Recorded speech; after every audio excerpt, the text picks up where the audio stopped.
தினந்தோறும் அவளுக்கு ஒதுக்கப்பட்ட பணியை பிரேயராக இருக்கட்டும், சாப்பாடு இருக்கட்டும், மற்ற பிள்ளைங்களை கவனிக்கிறதா இருக்கட்டும், அவங்க வருஷப்படுத்துறதுல ஒரு டிசிப்ளினை சூப்பராக மெயின்டைன் பண்ணுறாங்க.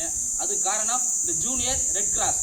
அந்த மாணவர்களுக்கு ஒரு பெரிய கைத்தட்டல் கொடுத்து ஒவ்வொரு குழுவிலிருந்தும் சிறப்பாக செயல்பட்ட அந்த தலைவர்களுக்கு நமது தலைமை ஆசிரியர் அவர்கள் சீல்டு கொடுத்து அவர்களுக்கு வாழ்த்துவார். ஃபர்ஸ்ட் முதல் குழு குறிஞ்சியுடைய தலைவர் இல்லை ஒன்றுனா வரட்டும். அப்போ தான் கைத்தட்டல் வரும்போது கைத்தட்டல் வெல்கம்.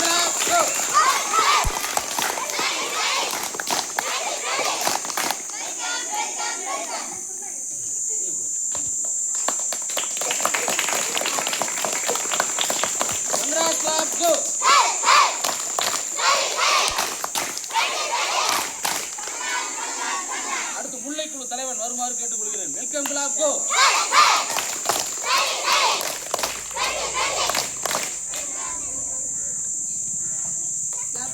கங்க்ராட்ஸ் கிளாப் கோ.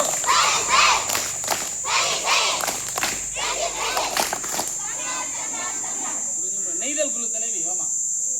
ஓகே கங்க்ராட்ஸ் கிளாப் கோ.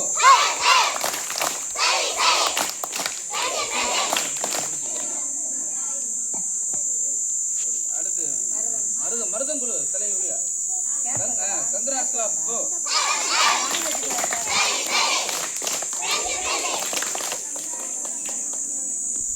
அடுத்து நெய்தல் குழு தலைவி பாலையா பாலை பாலை சார் அண்ணன் கூட நான் வந்து கொடுக்கக்கூடாது. ஏன்னா நான் தான் இங்கே ரோட்டி கூட வச்சு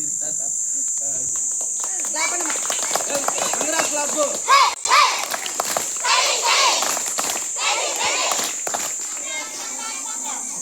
பள்ளி செல்வங்களை நமது இந்த சுதந்திர தின விழாவில் ஓரிரு வார்த்தைகள் வாழ்த்துறை வழங்குமாறு நமது பள்ளி தலைமை ஆசிரியர்களை கேட்டுக்கொள்கிறேன்.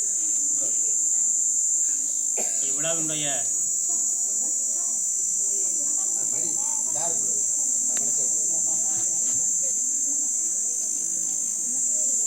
நமது ஆசிரியர்களே உங்களை அனைவருக்கும் நமது சுதந்திர தின விழா வாழ்த்துக்கள். நான் உங்களுக்கு நிறைய பேசணும்னு நினச்சேன். டைம் ஆச்சு, மணி 9 ஆச்சு. நமக்காக இது மைக் செட் ஆஃப் பண்ணி போடணும். அவங்க கேட்டுக்கொண்டாங்க ஒரு 10 நிமிஷம். அதனால் நம்ம வேகமாக முடிக்க வேண்டியிருக்கு. வர்ற ஜனவரி 26ஆம் தேதி இதே மாதிரி ஒரு ஃபங்க்ஷன் நடக்கும். அதில் நம்ம ஊருக்குள்ளே ஒரு இதாக போயிட்டு வருவோம், ஊர்வலமாக. அதை நம்ம அப்படியே போயிட்டு அப்படியே வருவோம். நான் கூட ஏற்பாடு பண்ணணும்னு நினச்சேன். நமக்கு இந்த ப்ரோக்ராம் எப்படி தெரியலை, ஊருக்குள்ளே எப்படி இருக்குது அப்படி தெரியல. அதனால் வர்ற ஜனவரி 26 அப்படியே உள்ளே போயிட்டு அப்படியே வந்துடுவோம். சரியா?